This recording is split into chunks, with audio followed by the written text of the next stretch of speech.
పగడాల ప్రవీణ్ గారు అంటారు ఒక మాట, తల్లిదండ్రులు కుమార్తెలను ప్రేమిస్తే ఆ కుమార్తెలు ఎవ్వరి ప్రేమలో పడరట. ఆ తండ్రి దగ్గర తల్లి దగ్గర ప్రేమ దొరికితే వాళ్ళు ఇంకొక ప్రేమ కోసం పరిగెత్తాల్సిన అవసరం ఏముంది? ఇంకొక స్నేహం కొరకు పరిగెత్తాల్సిన అవసరం ఏముంది? నాకు జంట ఎక్కడ దొరికిద్దా, జత ఎక్కడ దొరికిద్దా, ఇంకో జంట కోసం వెతకాల్సిన అవసరం ఏముంది? కావలసినంత ప్రేమ అమ్మ దగ్గర దొరికింది, కావలసినంత ప్రేమ నాన్న దగ్గర దొరికింది. ఎంత ప్రేమాప్యాయతలు పంచే తల్లిదండ్రులు నాకుంటే ఆడెవడో వచ్చి ప్రేమిస్తానంటవేంటి, ఆడెవడో ప్రేమ పంచుతానంటవేంటి? మా నాన్న ప్రేమ నాకు చాలు, మా అమ్మ ప్రేమ నాకు చాలు. కుమార్తెలను కూర్చోబెట్టి రోజు ప్రేమను పంచండి, కొడుకులను కూర్చోబెట్టి రోజు ప్రేమను పంచండి. వాళ్ళు నిజంగా మీ ప్రేమను రుచి చూస్తే, నిజంగా వాళ్ళకు మీ ప్రేమను పంచగలిగితే మీ పిల్లలు ఇంకొకరి ప్రేమ కొరకు పరిగెత్తరు. ఈరోజు కుటుంబాలు ఎట్లయిపోయాయంటే, పశువులు కొట్టంలో పశువులు ఉంటాయి చూసారా, ఒకే కొట్టం కింద ఉంటాయి, ఒకే చెత్త తింటాయి, ఒకే కుడితి తాగుతాయి, ఒకే కుడితి తాగుతాయి, ఒకటే చెత్త తింటాయి. కానీ ఈ పశువులు ఒకదానితో ఒకటి అస్సలు మాట్లాడుకో.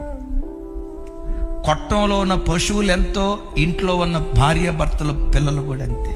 తండ్రి డ్యూటీ నుంచి వస్తాడు, తల్లి డ్యూటీ నుంచి వస్తే, లేకపోతే ఇంట్లో ఉన్నదైనా, అబ్బాయి కాలేజీ నుంచి వస్తాడు, అమ్మాయి కాలేజీ నుంచి వస్తుంది. వచ్చిన తర్వాత అక్కడ ఒక సోఫా, ఇక్కడ ఒక సోఫా, అక్కడ ఒక గది, ఇక్కడ ఒక గది. ఆ గదుల్లో కూర్చొని ఏం చేస్తారు చెప్పండి?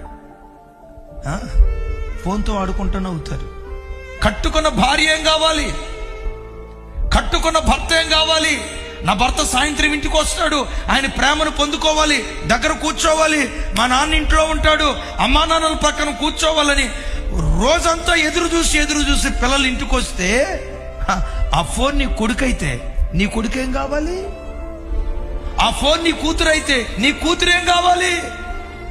ఆ ఫోనే నీ భార్య అయితే, ఆ ఫోనే నీ కాపురం అయితే, ఆ ఫోనే నీ భర్త అయితే నీ భర్త ఎవరితో కాపురం చేయాలి?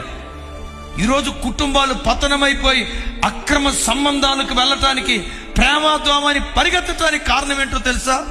ఫోనే కొడుకు, ఫోనే కూతురు, ఫోనే భార్య, ఫోనే భర్త. ఈరోజు ఒక తీర్మానం చేసుకొని, దేవా, వస్తువులతో కాదు వ్యక్తులతో నేను గడుపుతా.